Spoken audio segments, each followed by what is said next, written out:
And we continue with the Christmas special with the 8th day of Christmastide, January 1st.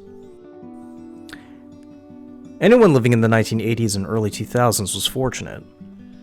We lived in a time of legends, a time of titans, a period where people with talent were household names.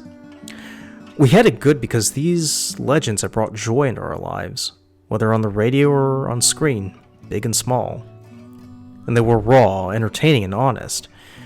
Sure, they could be scoundrels, but who among you can't listen to a song or quote a line from a movie or sitcom they were in and not feel a twinge of joy at the thought or act of utterance? The beginning of the end was with the death of Michael Jackson.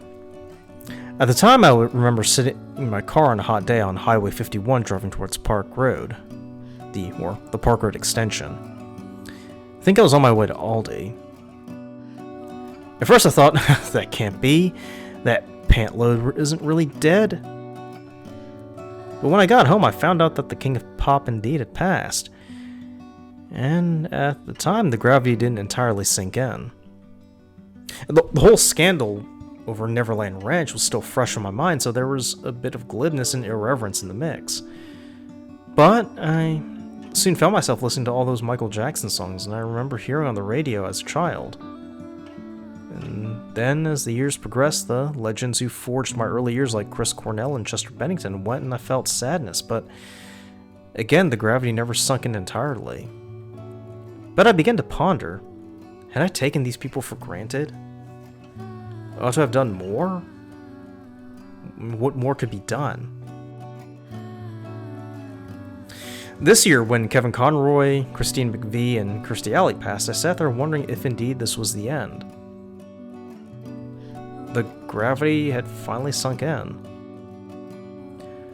I now knew that we were living in an era where the legends, the people of certainty, well, at least in my life, were leaving.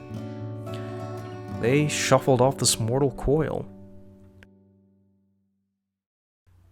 They were there to get us through the dark times of 2020 and 2021, and now that we come on the other side, they must have accomplished their goals and went to their rest.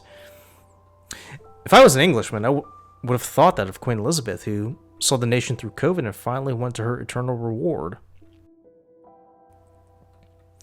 And the scary thought is that there are no legends to replace them. I mean, what we have today is paltry compared to the mountains left behind. I mean, I don't mean to offend the current artists carving their own paths, but can they ever fill the void left behind? No one will ever define Batman as Kevin Conroy. No one will ever write songs so insightful and witty as Christine McVie, and so on and so forth. The new generation don't have the benefits of living in the times of those greats, and it seems our imitations are just that. Imitations. Even now, I remember there were attempts to recreate the vibes of Seinfeld. I remember that dumpster fire that was Mulaney, and I agree with the sentiment that I know Seinfeld, and Mulaney isn't Seinfeld. Dark days must be ahead of us all.